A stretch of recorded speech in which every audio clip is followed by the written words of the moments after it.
உபாகமத்தின் புத்தகம் 8ஆம் அதிகாரம் 3வது வசனத்தை ஒரு வாசிங்களா. 3வது 4வது வசனம் நினைக்கிறேன். உபாகமம் 8 கர்த்தர் என்னிடத்துல பேசின வார்த்தை. உபாகமத்தின் புத்தகம் 8. அவர் உன்னை சிறுமைப்படுத்தி வருந்தி, நல்ல கவனிங்க, நல்ல கவனிங்க என்ன கேட்கிற அன்பான தேவ சபையே, அவர் என்னை சிறுமைப்படுத்துவாராம். ஆண்டவர் இந்த வார்த்தை கொடுத்த பொழுது ஆண்டவர்கிட்ட கேட்டேன், ஏன் ஆண்டவரை இருக்கிற சிறுமை போதாதா, இனியும் சிறுமைப்படுத்த போறீங்களா? அவர் சொல்றாரு, சிறுமைப்படுத்தி உன்னை பசியினால என்ன பண்ணுவாரா? வருத்தி. இருக்கிற குறைவு காணாதா? இருக்கிற பசி காணாதா? இன்னும் பசியா? வாசிங்க.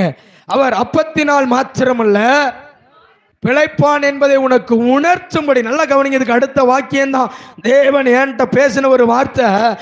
நீயும் உன் பிதாக்களும் அறியாதிருந்த ஒரு மண்ணாவை கொடுத்து நான் உன்னை போஷித்தேன் அல்லவா? என்ன கேட்கிற சபையே, இன்னைக்கு சொல்றேன், நீங்க தேவ சமூகத்தில் நின்னீங்கன்னா நீங்க அறிந்த பாதையில கர்த்தர் நடத்த மாட்டார். அவர் அறிந்த பாதை உங்களுக்கு அறியாத பாதை. ஆனா நீங்கள் அழிந்து போவதற்கல்ல, நீங்கள் எழுந்து பலனடைந்து தூதர்கள் உண்ணுகிற மண்ணாவை கொடுத்து கர்த்தர் சபையை நடத்துவார். எத்தனை பேர் ஆமென் சொல்ல முடியும்? அல்லேலூயா. அவர் ஏன் என்னை சிறுமைப்படுத்துறார்? ஏன் என்ன பசியினால வருந்த விடுறாரா?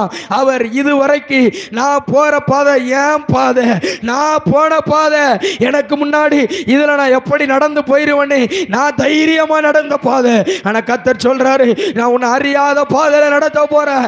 அங்க நீ தான் பாதையை உண்டு பண்ணணும், அங்க நீ தான் பாதையை போடணும். நீ நடந்து போன இடம் இனி வரும் நாட்களில் உன் சந்ததிக்கு ஒரு பாதையா இருக்கும். ஒரு பக்தர் இப்படியாய் பாடினாராம், அவர் நடக்கும் பொழுது அந்த இடம் காடு, ஆனா நடந்து திரும்பி பார்த்தா அது பாதை. எத்தனை பேருக்கு நான் சொல்றது புரியுது? அல்லேலூயா.